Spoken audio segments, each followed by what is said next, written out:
좋으신 주님, 정말 주님의 사랑으로 이렇게 3일을 살았습니다. 또 하나님의 그 성령님의 인도하심을 구하고자 저희도 이 자리에 나왔고, 또 그 주시는 말씀과 이 예배를 통하여 얻어지는 힘으로 또 3일을 살아가려 합니다. 주님 이 시간 도우시고 우리들이 찬양으로 채워나갈 때에 성령 하나님 같이 하셔서 온전하게 하나님 아버지께 드려지는 귀한 찬양으로 삼아주시옵소서. 같이 하실 수 있사옵고 예수님의 이름으로 기도하였습니다.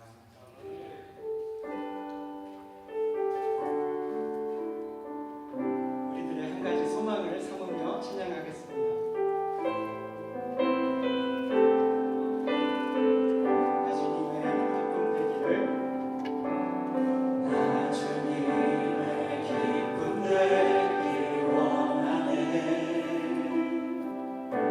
내 마음을 새롭게 하소서.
사랑의 하나님 아버지, 수요 예배로 인도하심 감사드립니다. 아멘. 드리는 저희 예배가 신령과 진정으로 신실된 믿음의 마음으로 드리게 하시고 주님의 은혜와 사랑을 누리고 나누고 베푸는 저희 모두가 되게 하옵소서. 아멘. 매일매일 삶에서 즐거움을 찾고 살게 하시고 우리의 모든 것이 하나님의 선물이며 은혜임을 기억하게 하소서. 아멘. 미래를 걱정하지 않고 하루를 감사하며 빛과 소금의 역할을 잘 감당하며 주님의 자녀로서 주님의 뜻을 따르게 하옵소서.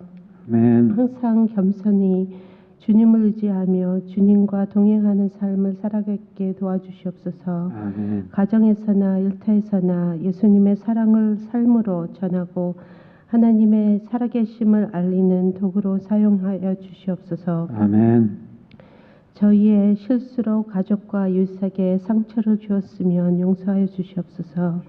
자아를 내려놓고 오직 주님을 닮아가는 저희 모두가 되게 하여 주시옵소서. 아멘. 우리 교회가 하나님의 영광을 위해 서로 봉사하는 교회, 말씀이 풍성한 교회, 사랑이 넘치는 교회가 되게 하옵소서. 아멘. 바자회로 인하여 교회를 안 다니다가 다시 교회로 발걸음을 인도해 주신 분들 계십니다. 잘 정착하실 수 있게 도와주시옵소서. 아멘. 또한 토요일에 있을 골프 대회를 기회로 복음을 듣고 교회로 처음 오며 다시 돌아오는 분들이 있길 기도합니다. 아멘. 하나님께서 역사하심을 믿습니다. 아멘. 가든 교회를 통해 복음을 전파되게 하옵소서. 회복과 치유의 영이 살아나는 성령 충만한 교회가 되게 하여 주시옵소서. 아멘. 말씀을 전해주실 임 목사님을 성령의 권능으로 인도하시며 아멘. 예배 가운데 하나님께서 큰 은혜를 주시며 선포될 말씀대로 순종하며 살아가게 하옵소서. 아멘. 곳곳에서 수고하시는 선교사님들과 가정들을 축복하여 주시며 복음의 열매를 이루게 하옵소서. 또한 아프신 분들 계십니다. 주님 찾아가 주시옵고 불쌍히 여겨 주시오며 치유하고 회복하게 하옵소서. 아멘. 모든 것을 아시고 주장하시는 하나님을 믿으며 예수 그리스도 이름으로 기도드립니다. 아멘. 아멘. 우리 오늘 본문 말씀 야고보서 5장 13절에서 18절까지 말씀 우리 함께 봉독하시겠습니다. 신약성경 376페이지입니다. 야고보서 5장 13절에서 18절까지 말씀 우리 다 함께 한 목소리로 합독하기 원합니다. 야고보서 5장 13절에서 18절까지 말씀 우리 다 함께 한 목소리 읽겠습니다. 너희 중에 고난당하는 자가 있느냐? 그는 기도할 것이요 즐거워하는 자가 있느냐? 그는 찬송할지니라. 너희 중에 병든 자가 있느냐? 그는 교회 장로들을 청할 것이요 그들은 주의 이름으로 기름을 바르며 그를 위하여 기도할지니라. 믿음의 기도는 병든 자를 구원하리니 주께서 그를 일으키시리라. 혹시 죄를 범하였을지라도 사하심을 받으리라. 그러므로 너희 죄를 서로 고백하며 병이 낫기를 위하여 서로 기도하라. 의인의 간구는 역사하는 힘이 큼이니라. 엘리야는 우리와 성정이 같은 사람이로되 그가 비가 오지 않기를 간절히 기도한즉 3년 6개월 동안 땅에 비가 오지 아니하고 다시 기도하니 하늘이 비를 주고 땅이 열매를 맺었느니라. 아멘. 우리 임 목사님 나오셔서 병든 자를 위한 기도라는 말씀 전해주실 때 큰 은혜의 시간 될 수 있기를 바랍니다. 예, 감사합니다. 우리 말씀을 이 말씀을 전하기 전에 말씀을 왜 이 본문 말씀을 정했는지를 먼저 말씀을 드렸으면 좋겠습니다. 제가 한 달 전인가요? 한 달 전에 어떤 젊은 집사님이 병원에 갔다 왔다는 소식을 듣고 좀 건강하셔야 될 텐데라는 생각이 들었고 또 우리 성도님들 중에 이제 병환 중에 계신 분들이 많이 있고 그래서 하나님께서 기도를 하게끔 하시고 중보기도를 통해서 병든 우리 환우들을 위해서 기도하라고 하시는 많은 말씀들이 있고 그걸 위해서 우리가 또 기도하기도 하는데 과연 하나님께서 지금도 살아 계신가? 또 우리 기도를 들으시는가? 그리고 성경에서 말하는 기도를 통한 병고침의 역사들이 지금도 유효한가? 라는 생각이 들면서 성경을 좀 더 봐야겠다.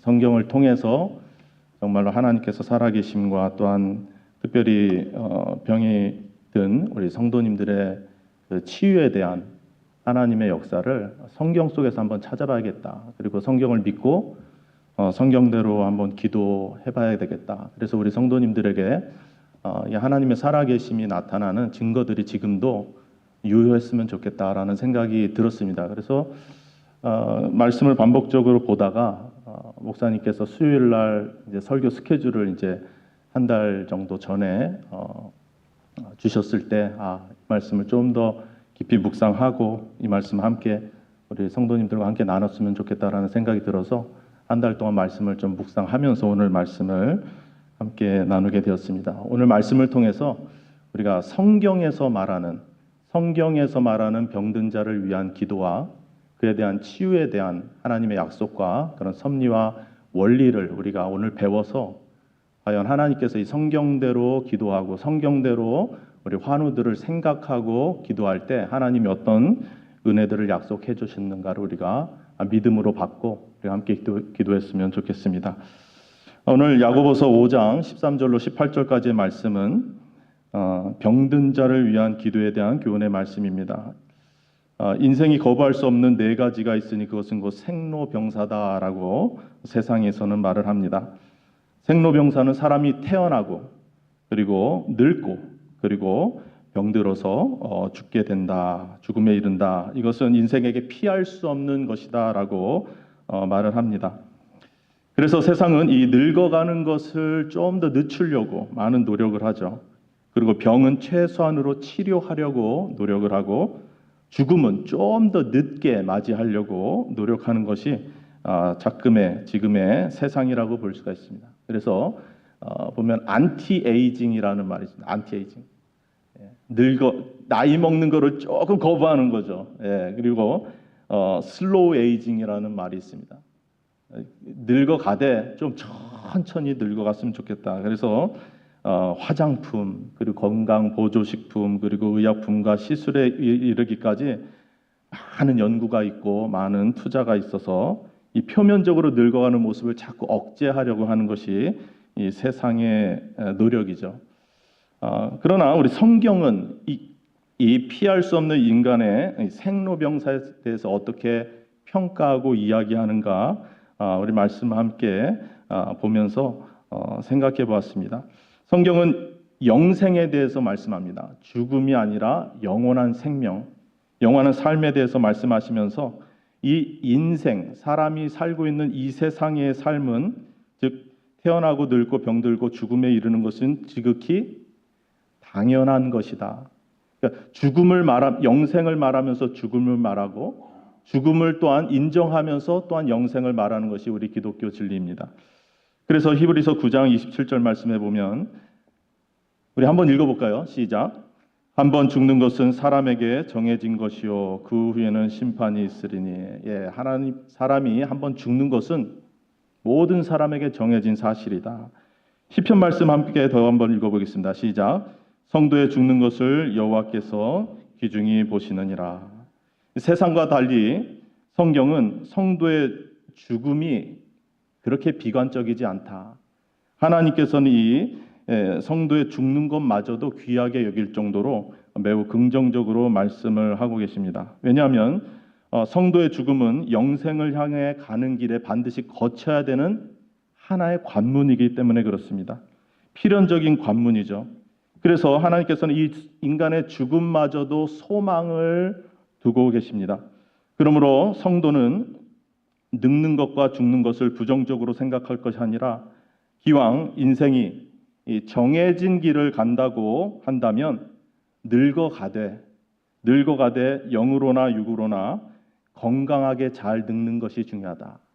그리고 한 번 죽는 것이 정해진 것이라면 평안하고 품위 있게 인생의 마지막을 잘 준비하고 맞이하는 것이 중요하다. 그래서 well aging, anti aging이 아니라 slow aging이 아니라 well aging, 그리고 well dying이 중요하다라는 것이 바로 우리 성도들이 추구해야 할 진리인 줄 믿습니다.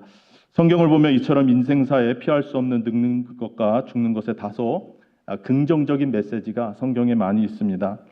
그러나 인간의 질병만큼은 성경에 이렇게 긍정적으로 운명적으로 받아들일 것으로 이야기하지 않고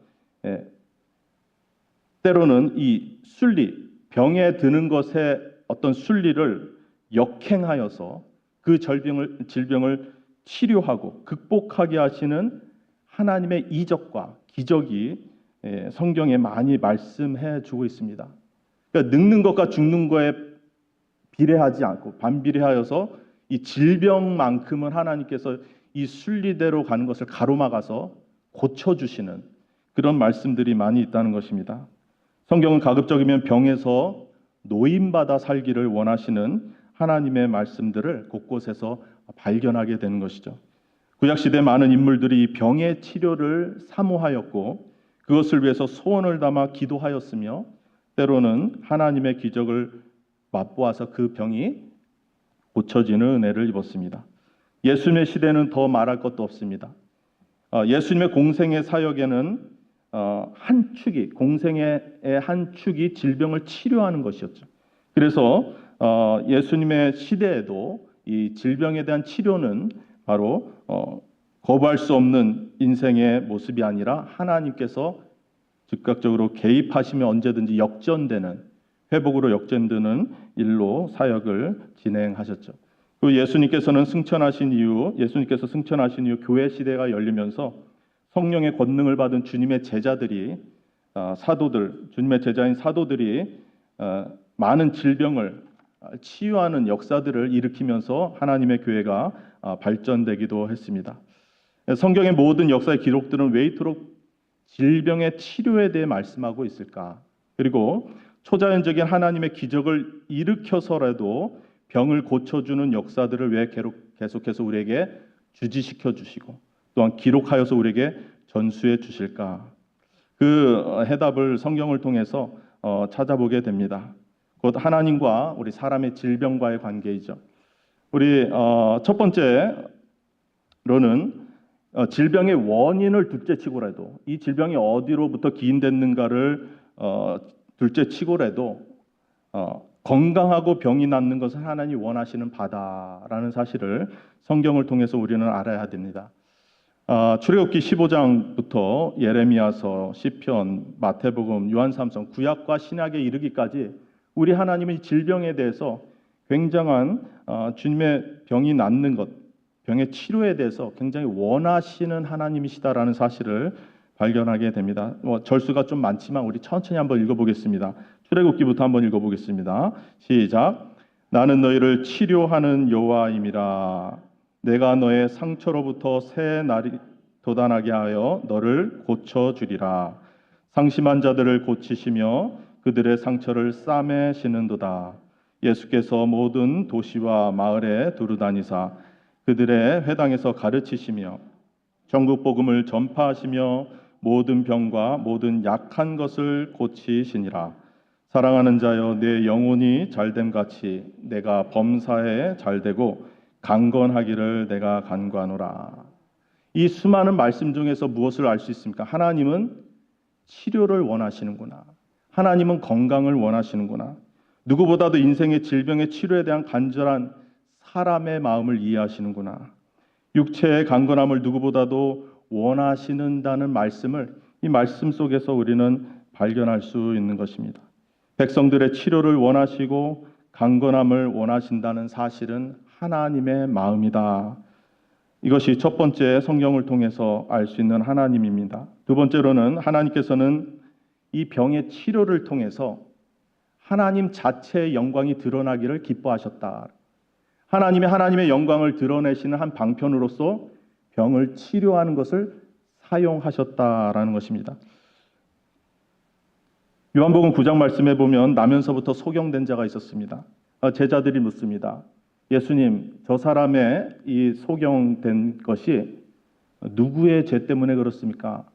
그 병의 원인을 사람으로부터 찾는 것이죠.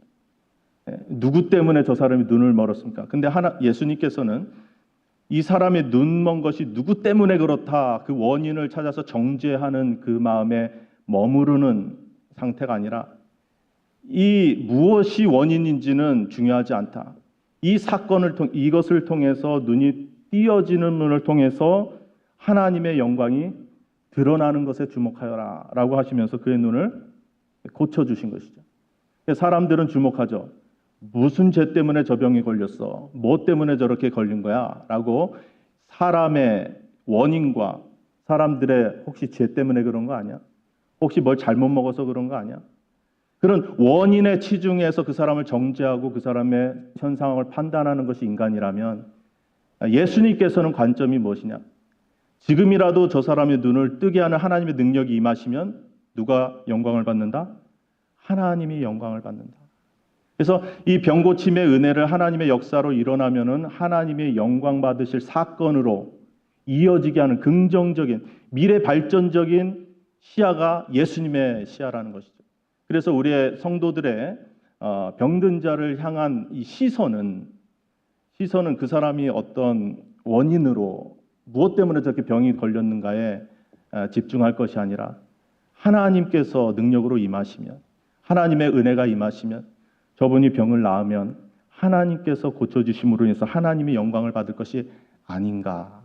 하나님의 능력을 나타내는 하나의 계기로 병이 낫는 것을 위하여 기도해야 되는, 우리의 관점이 바뀌어야 되는 것을 우리에게 교훈해 주고 있습니다. 이것은 베다니에 사는 나사로의 병이 들렀다는 소식을 들은 예수님의 말씀에서도 나타나고 있습니다. 요한복음 14장 4절입니다.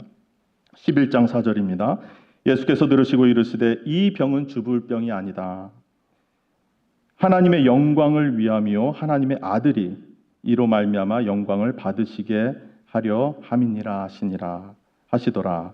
예수님께서 그 질병에서 더 나아가 그를 죽음에서 일으켜 세워 주셨습니다.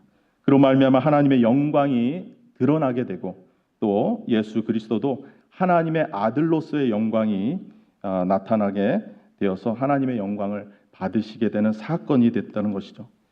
그래서 이 치료는, 병의 치료는 성경에 보면 하나님의 영광이 드러나는 하나의 방편으로 하나님이 사용하셨다라는 것이죠.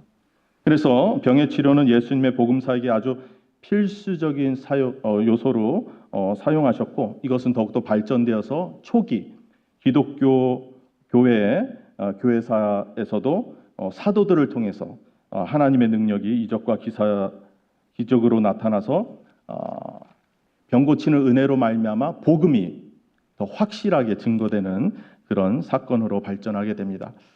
마가복음 16장에는 예수님께서 부활하신 예수님께서 제자들에게 나타났습니다. 의심하고 예수님의 부활을 의심하는 자들에게 나타나서 꾸짖으시고 그들의 미래에 대해서 말씀하십니다.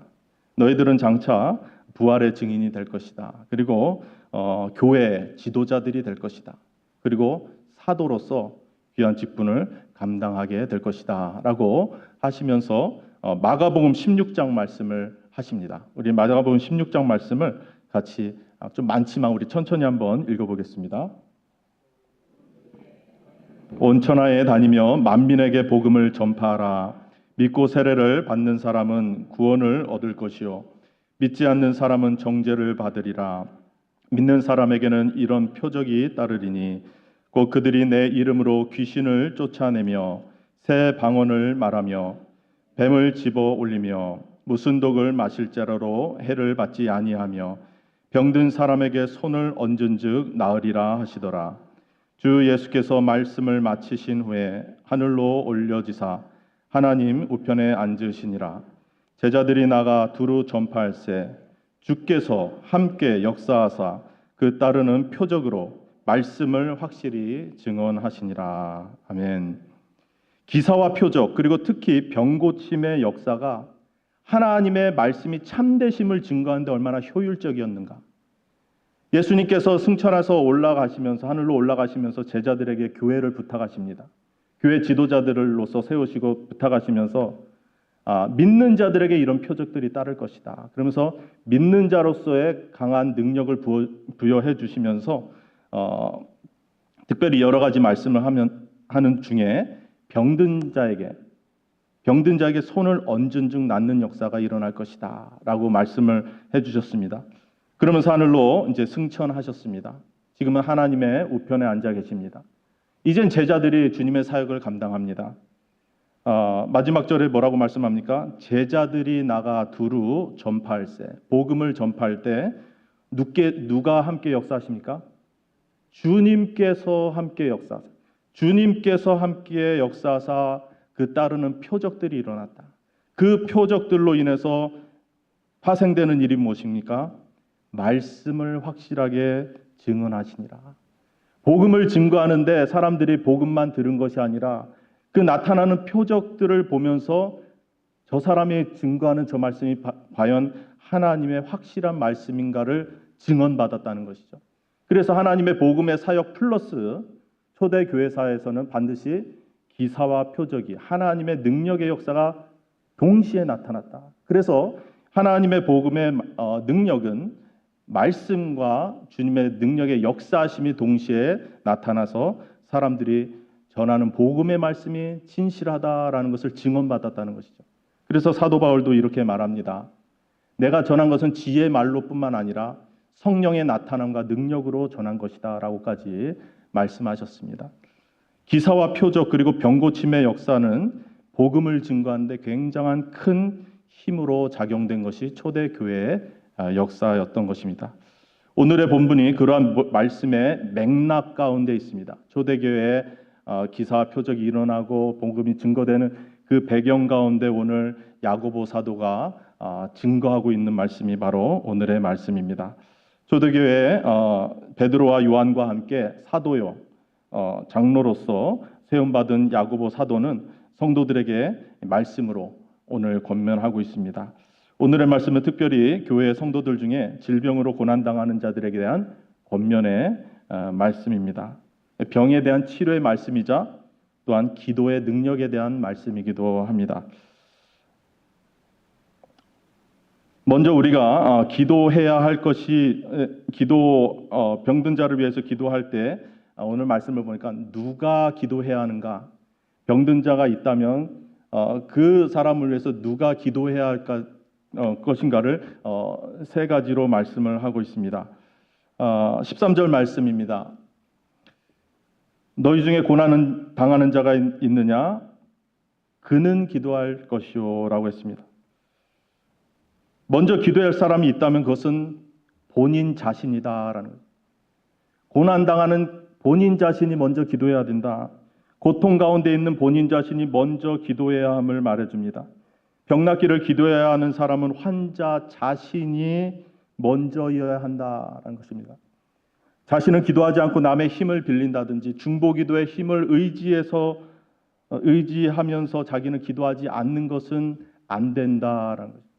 우리가 병든 자가 있다면 반드시 병이 낫기를 위해서 본인이 먼저 고난당하는 자가 먼저 기도해야 된다. 프라이어리티의 먼저입니다. 먼저 우선순위는 바로 고난 당하는 자가 있느냐? 그는 기도할 것이요라고 말씀을 하고 있습니다. 두 번째, 그 다음 누가 기도해야 하는가? 14절 말씀입니다. 너희 중에 병든 자가 있느냐? 그는 교회 장로들을 청할 것이요 그들은 주의 이름으로 기름을 바르며 그를 위하여 기도할지니라. 두 번째 순서가 있다는 것이죠. 먼저 본인이 기도해야 하며 두 번째 할 일이 있다. 다음으로는 교회 장로들을 청하여 기도를 받아야 한다라고 말씀합니다. 교회 장로들이라 하면 당시에 교회 지도자이자 장로인 사도들을 뜻합니다. 하나님께서는 그들에게 주신 말씀 우리가 살펴봤듯이 마가복음 16장에 말씀한 바와 같이 믿는 자에게 따르는 표적을 부여받은 사람들이었습니다. 믿는 자에게 따르는 하나님의 능력을 예수님께 직접 받은 그 사도들, 교회 장로들, 지도자들을 청하여 기도를 받아야 한다. 그러나 이 말씀은 당시 예루살렘 교회에 국한하지 않다는 사실을 우리는 잘 압니다. 예루살렘의 교회는 그곳의 장로이자 사도이자 지도자들은 베드로, 요한, 그리고 야고보 등 직접적인 사도들이 그 교회의 장로들이었지만, 디아스포라 흩어진 수많은 교회 지도자들은 사도들이 아는 경우가 많이 있었습니다. 사도들이 가서 장로를 세우고 감독자를 세우고 목회자를 세운 교회들이 많이 있었죠. 그래서 이 말씀은 사도에 국한된 것이 아니라 당시에 디아스포라 흩어진 많은 성도들을 통해서 세워진 그 교회의 감독자이자 목사이자 장로인 지도자들을 통해서 모든 성도들에게 동일하게 권면하고 있는 것입니다. 다시 말하면 각 교회 그 교회 장로들을 청하여 기도를 받으라라는 것입니다. 그들은 주의 이름으로 기름을 바르며 그를 위하여 기도할지니라라고 말씀을 하고 있습니다. 병든 자는 교회 지도자들을 청하여야 합니다. 교회 지도자들을 청하여 기도를 받아야 합니다. 그리고 주의 종들은 그들을 위하여 기도해 주어야 합니다. 이것이 병고침의 은혜가 임하시는 두 번째 원리, 두 번째, 누가 기도해야 할 것인가? 누구를 통해서 기도가 이루어져야 하는가? 두 번째 원리입니다. 세 번째 원리는 16절에 있습니다. 우리 같이 한번 읽어보겠습니다. 시작. 그러므로 너희 죄를 서로 고백하며 병이 낫기를 위하여 서로 기도하라. 의인의 간구는 역사하는 힘이 큼이니라. 아멘. 이제는 병이 낫기를 위하여 서로 기도해야 합니다. 먼저는 누가 기도해야 합니까? 먼저는 자신이 기도해야 합니다. 그 다음은 주의 종들을 통하여 기도를 청해야 합니다. 그 다음으로는 서로가 서로를 위하여 병이 낫기를 위하여 기도하라. 기도, 중보 기도의 단계로 그 다음에 비로소 들어가는 것이죠. 자신이 기도하고 주의 종을 통해서 기도하고 그 다음에 중보 기도의 단계로 들어가야 한다는 것입니다.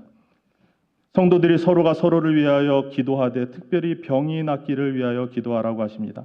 이는 기도를 통해서 하나님의 능력으로 병이 치료받기 위한 말씀의 순서적 원리이기도 합니다. 주님께서는 병든 자가 치유되기를 원하십니다. 말씀의 원리를 따라 이루어지는 기도는 치료가 이루어지는 약속이 있다는 것을 오늘 발견하게 됩니다. 지금까지 우리가 먼저 기도는 어떻게 누가 해야 하며 어떤 순서와 원리를 따라 해야 하는가를 살펴보았습니다.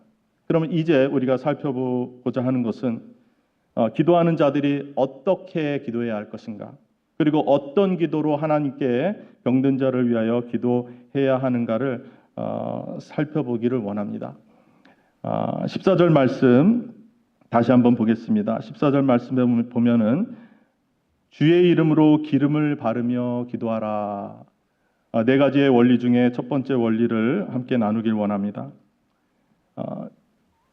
주의 이름으로 기름을 바르며 기도하라.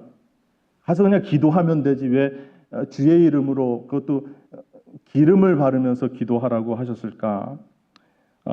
병자에게 기름을 발라 고쳤다는 것은 이 기름 바르는 것을 통해서 이 기름 때문에 치료가 된다는 의미로 이해할 수도 있고, 또 이 기름을 바름으로 인해서 이거 하나의 행위지만 하나님의 능력이 기름을 바르는 그 행위에 임하셔서 병이 고쳐진다는 이 두 가지의 의미, 영적인 의미와 또한 실제적인 치유의 의미 두 가지의 해석이 있습니다.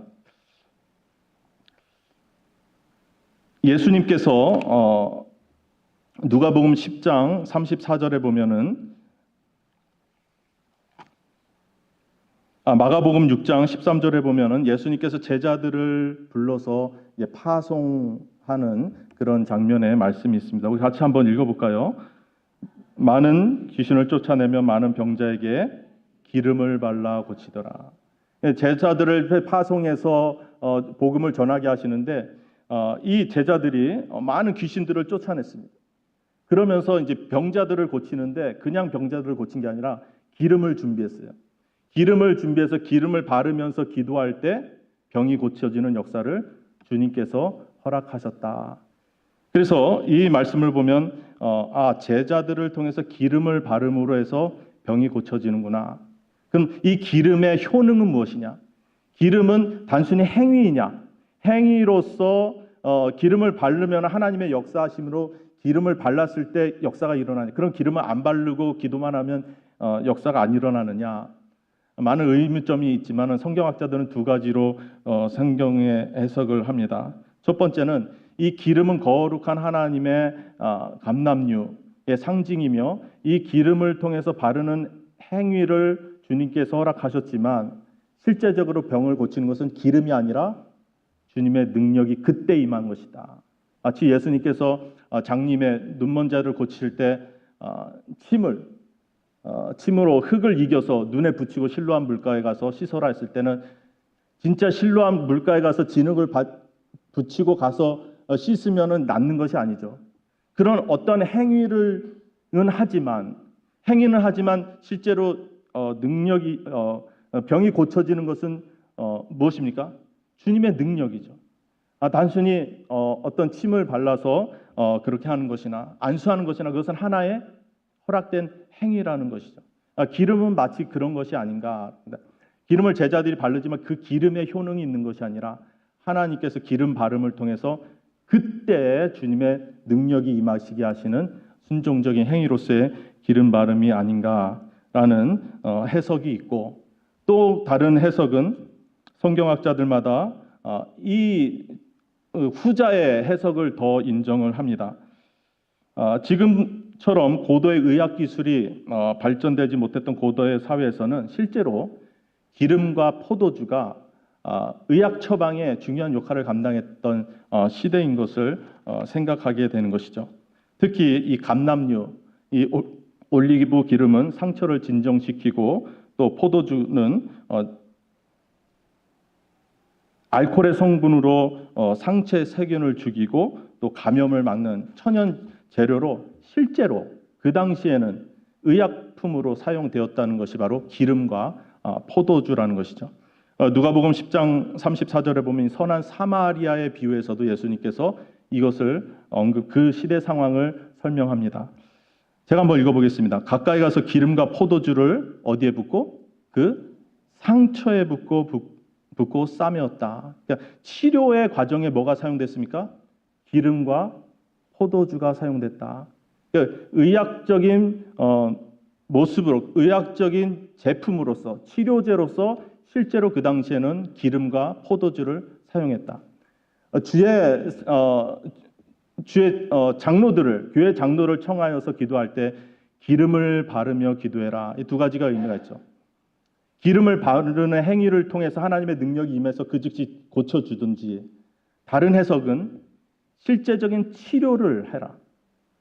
실제적인 치료가 이루어지도록 해라. 실제적인 치료가 이루어지고 기도했을 때 그 치료하는 의학적인 방법에 하나님께서 능력으로 임하셔서 그 효능이 완전하게 발휘돼서 그 사람이 낫게 해준다라는 두 가지가 의미가 있습니다. 다시 말하면 주의 이름으로 기름을 바르며라는 의미는 적절한 치료가 병행돼야 된다. 무턱대고 기도만 하고 믿음의 기도니까 그냥 낫게 해주십시오가 아니라 적절한 치료를 통해서 기도할 때 하나님께서 그 적절한 치료 위에 하나님의 치료에 완전한 치료가 임하게 하셔서 그 치료가 완전한 치료로 그 의술과 약효가 제대로 발휘되는 능력은 누가 주시는 것이다? 주님이 주시는 것이다. 그래서 그냥 기름만 바르고 다 됐다가 아니라 무엇으로 기름을 바르라? 주의 이름으로 기름을 받아라. 기도하며 기름을 바라라. 지금으로 말하면 처방전을 처방하되 기도하면서 처방전을 받아라. 기도하면서 수술을 받아라. 기도하면서 의학적인 기술을 처방을 받고 시술을 받아라. 그러면 완전한 시술과 약의 효능이 우리 몸을 고치는 것이 아니라 주님께서 그것을 사용하셔서 고친다는 거예요. 주님께서 그것을 통해서 완전한 치료를 병행하게 하신다. 그래서 우리는 의술과 약효만 의지해서 병 고치는 대로 나가지 말고 반대로 이 세상의 모든 의술과 약효를 부정하고 거기에 대한 거부를 하면서 믿음의 기도만 있으면 되지라고 하면서 치료를 병행하는 것도 무지한 일이다라는 것을 기름을 바르며 주의 이름으로 기름을 바르며라는 이 말씀에서 우리는 해석을 받을 수 있다라고 성경학자들은 이야기합니다. 여러분들은 어떻게 생각하십니까? 주님께서 주의 이름으로 기름을 바르며 기도하라. 주님께서 말씀하시는 말씀은 의술과 약의 효과도 주님의 주권 없이는 완전한 발휘를 할 수 없다라는 것을 우리는 이해해야 됩니다. 아무리 세상에 많은 의술과 약의 효능이 발전하고 있어도 병 고치는, 병에서 노임받는 주권은 누구에게 있다? 하나님에게 있다는 거예요. 그 유능한 그 약의 효과나 의술조차도 하나님께서 완벽하게 허락하지 않으면 어떤 사람에게는 유능한 효능이 있어서 같은 약을 써도 건강을 얻지 못하지만 어떤 사람에게는 건강을 얻게 되는 것은 무엇이냐? 병의 치료의 주권은 누구에게 있다? 하나님에게 있다는 것을 인정하라라는 겁니다. 그래서 우리가 약을 쓸 때도 기도하면서 약을 쓰고 또 기도하면서 동시에 우리도 약의 효능을 인정을 하면서 이 모든 주권은 주님의 손 안에 있다라는 사실을 인정해야 한다는 것이 바로 주의 이름으로 기름을 바르며라는 말씀 가운데 있다라는 것을 우리가 알게 됩니다. 시간이 너무 많이 가서 제가 간단하게 말씀을 정리하도록 하겠습니다. 두 번째로는 믿음의 기도는 병든 자를 구원하리니 15절의 말씀입니다. 이제 구체적으로 영적인 단계에 들어갑니다. 무엇이 병든 자를 일으키는가? 믿음이 병든 자를 구원한다. 우리의 기도는 반드시 믿음의 기도가 되어야 된다는 것을 말씀하고 있습니다. 특별히 병든 자를 위한 기도는 반드시 뭐가 있어야 된다? 믿음이 있어야 된다. 어떤 믿음이 필요합니까? 하나님의 능력을 100% 신뢰하는 기도가 되어야 된다는 것이죠. 병든 자를 일으킬 수 있는 하나님의 능력, 주님께 있다는 것을 우리는 믿고 기도해야 된다. 그리고 이 믿음의 기도가 병든 자를 구원하고 주님께서 그 병든 자에게 소망을 주신다라는 것을 믿어야 된다. 믿지 않고 기도하는 것은 결코 믿음의 기도가 될 수 없는 것이죠. 믿음의 기도는 육체적인 병의 치료뿐만 아니라 혹시 죄를 범했을지라도 사함을 얻으리라. 혹시 그 병의 원인이 죄였다면 그 죄마저도 하나님께서 용서하심으로 그 질고의 원인인 그 뿌리마저도 해결해 주실 것이다. 뭐가요? 믿음의 기도가. 그래서 믿음의 기도를 통해서 우리가 육체적인 질병에서 노임을 받을 뿐만 아니라 그 죄의 문제로 그 질병이 원인이 되었다면 그 질병의 뿌리인 죄마저도 주님께서 용서하시고 사시는 은혜가 있게 될 것이다라고 말씀을 하시면서 우리 모두 믿음의 기도를 촉구하고 계시는 것이죠. 주님의 능력을 믿어야 된다. 주님께서 100%의 신뢰하는 믿음을 가지고 기도할 때 기도하는 것이 바로 우리에게 필요한 기도이다라는 것입니다. 세 번째는 16절 말씀에 있습니다. 그러므로 너희 죄를 어떻게 하며 서로 고백하며 병이 낫기를 위하여 서로 기도하라. 의인의 간구는 역사하는 힘이 큼이니라 했습니다. 세 번째 말씀은 의인의 간구입니다. 의인의 간구는 역사하는 힘이 큼이니라. 의인의 간구를 말씀하실 때 언급한 교훈이 있습니다. 그것은 너희 죄를 서로 고백해야 된다. 즉 병이 낫기 위하여 서로 기도할 때 서로의 뭐가 없어야 된다? 막힌담이 없어야 된다. 특히 병 낫기를 위하여 기도한다면 반드시 서로 죄를 고백하는 그 과정이 필요하다는 거예요. 이 막힌담에 하나님과 우리 인간 사이에 막힌담이 죄가 있다면 죄로 인해서 담이 생기죠. 사람과 사람과의 허물과 죄가 있다면 그 사이에 이 담이 생깁니다. 의인의 간구는 무엇인가? 이 담을 허무는 기도입니다. 이 의인의 간구의 기도로 나아갈 때는 반드시 서로의 죄를 고백하면서 서로의 막힌 담을 헐어야지 의인의 간구로 들어갈 수가 있는 것이죠. 이 의인의 간구는 역사하는 힘이 큰데 이 역사하는 힘의 단계로 들어가기 위해서는 담이 없어야 된다. 하나님과의 담이 없어야 되고 그 사람과 나 사이에 담이 없어야지 의인의 간구로 들어갈 수 있다는 거죠. 의인의 간구로 들어갔을 때 비로소 역사하는 힘이, 크신 역사가 그때 드러나게 된다라는 겁니다. 그래서 하나님의 역사, 능력의 역사를 우리가 맞이하기 위해서는 담을 허는 작업들이 필요합니다. 하나님과의 담을 헐어야 되고 사람과 사람과의 성도와 성도와의 관계, 특별히 병이 낫기를 원한다면 모든 관계의 담을 다 헐어야지 그때야 비로소 의인의 간구로서 하나님의 크신 역사하시는 힘을 맛볼 수 있다라는 것입니다. 마지막으로는 엘리야의 예를 들면서 간절한 기도에 대한 말씀을 하십니다. 우리 마지막으로 우리 17절, 18절 함께 말씀을 나누겠습니다. 함께 읽어보겠습니다. 시작. 엘리야는 우리와 성정이 같은 사람이로되 비가 오지 않기를 간절히 기도한즉 3년 6개월 동안 땅에 비가 오지 아니하고 다시 기도하니 하늘이 비를 주고 땅이 열매를 맺었느니라. 마지막 네 번째 원리는 간절한 기도가 있어야 된다는 겁니다. 야고보 사도는 엘리야는 우리와 똑같은 사람이다. 저 딴 세상의 사람이 아니다. 우리와 성정이 같은 사람이다. 라는 사실을 주지해 주면서 그가 기도함으로 3년 6개월 동안 비가 오지 아니하였고 다시 기도한즉 다시 비를 내어서 땅에 열매를 맺었는데 그 원인이 무엇이냐? 그것은 간절히 기도한즉 그런 역사가 일어났다라고 말씀합니다. 우리가 오늘 병든 자를 위한 기도의 원리들을 살펴보고 있는데요.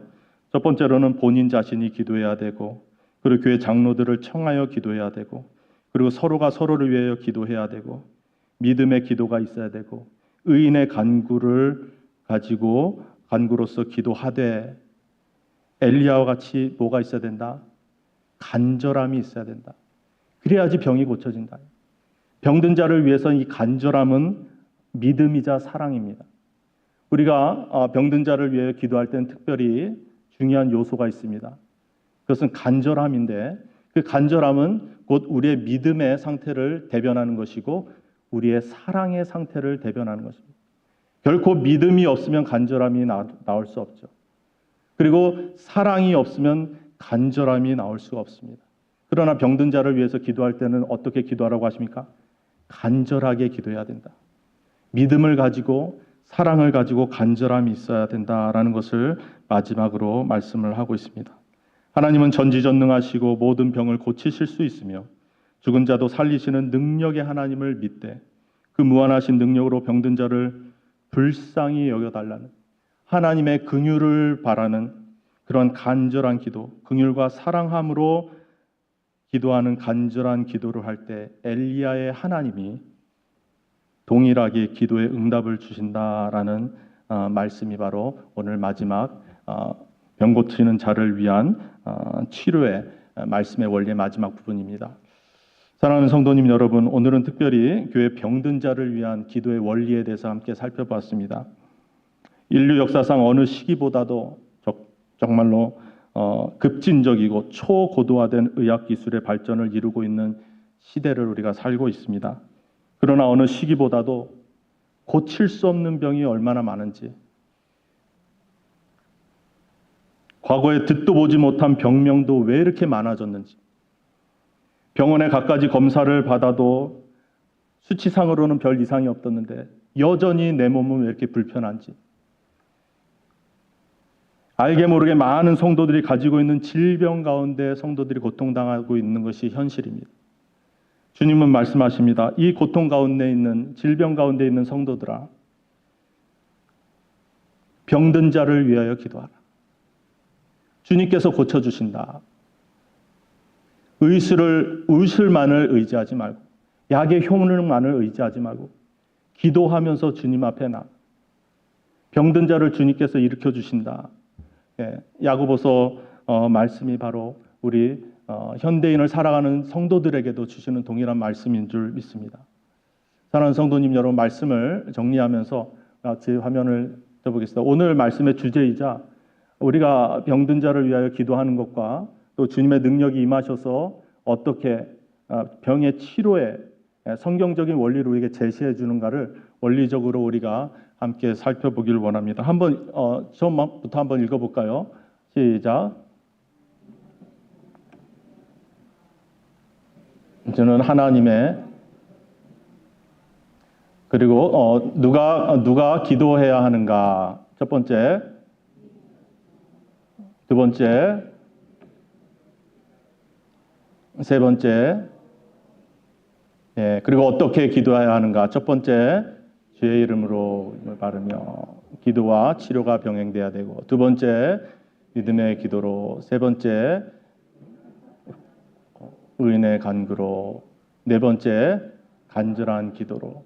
이게 성경에서 제시해 주는 교회 병든 자를 위한 기도의 모범입니다. 우리가 말씀을 들으면서 이 말씀에 준해서 우리가 성경적으로 잘 기도하고 있는가? 그렇다면 우리가 하나님께서 할 말이 있겠죠. 하나님, 성경대로 우리가 기도하는데 이것이 이대로 우리가 가지고 하나님, 내가 이렇게 기도했는데 한 항목 거리낌이 없이 기도했는데 왜 치료가 일어나지 않습니까? 우리가 주님께 되물을 수 있습니다.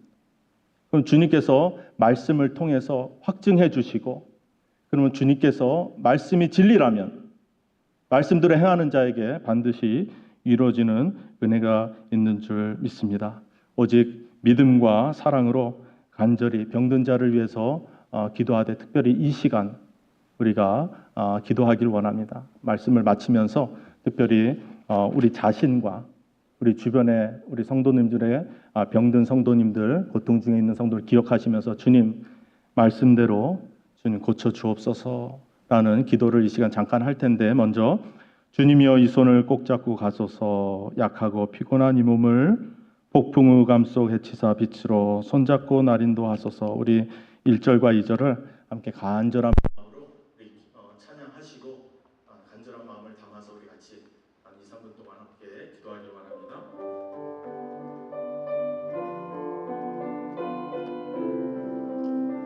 믿음을 가지고 우리 함께 찬양하며 기도하길 원합니다. 주님이여 이 손을 꼭 잡고 가소서.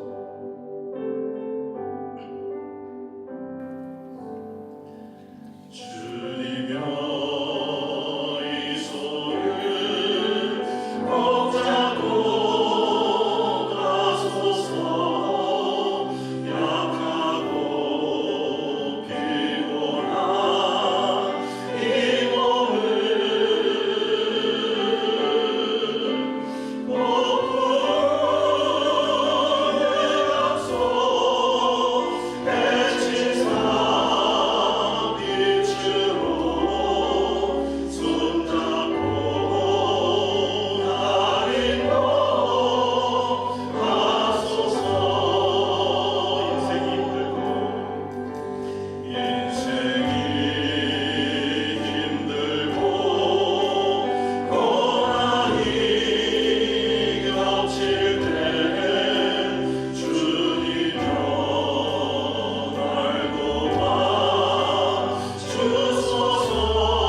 말씀을 통하여 하나님의 마음을 다시 한번 깨닫게 하시니 진심으로 감사드립니다. 우리를 회복하기를 원하시는 하나님이시며 우리가 서로를 위하여 함께 믿음으로 기도하기를 원하시는 하나님이심을 깨닫게 하시니 진심으로 감사드립니다. 하나님 아버지, 우리의 모든 생로, 병사 주관하시는 하나님이심을 우리가 믿사오니 아버지 하나님, 우리가 그 어떠한 상황에 거하든지 오직 하나님만을 신뢰하며 하나님 앞에 기도하면서 나아가는 우리 모두 되게 하여 주시옵소서. 먼저 우리가 회개하며 무릎 꿇고 나아가는 자들 되게 하시고 우리의 영적인 부분이 회복되며 하나님 앞에 간절히 믿음으로 간구할 때 의인의 기도를 기뻐하시는 하나님께서 우리의 기도를 하나님께서 들어주시고 하나님의 뜻에 합한 기도가 되어서 하나님의 뜻한 시간대에 하나님의 뜻하신 방법으로 하나님의 뜻이 온전하게 이루어지도록 아버지 하나님, 우리가 온 마음으로 기도하는 가정교회 되게 하여 주시옵소서. 우리의 많은 사랑하는 성도님들, 정말 육신의 고통 속에 계신 분들 너무나도 많습니다. 아버지 하나님, 우리의 정말 치료의 한계가 있고 정말 사람이 할 수 있는 부분들이 너무나도 유한적이지만 하나님께서 역사하여 주시고 하나님의 뜻이 치료를 통하여서 나타나게 하여 주시고 그리 아니하실지라도 하나님의 선하심으로 말미암아 우리가 하나님을 찬양하는 데 그치지 않게 하시고 하나님을 전파하는 데 우리가 쓰임받는 정말 간증의 도구로, 믿음의 도구로, 기도의 도구로 이 모든 상황을 주님 아버지 사용하여 주시옵소서. 모든 상황이 절대로 헛되이 돌아가지 않는 것을 우리가 믿사오니 아버지 하나님, 우리가 믿음으로 기도하며 함께 합심하여서 중보할 때 오직 하나님만이 나타나는 그러한 귀한 역사 있게 하여 주시옵소서. 이 말씀 우리가 마음에 새기면서 하루하루 살아가게 하시고 정말 믿음으로, 정말 사랑으로 우리가 서로를 위하여 기도하며 나아갈 때 주님께서 좌장하시고 다스리시는 통치함이 있게 하여 주시옵소서. 예수 그리스도의 이름으로 기도드립니다. 아멘.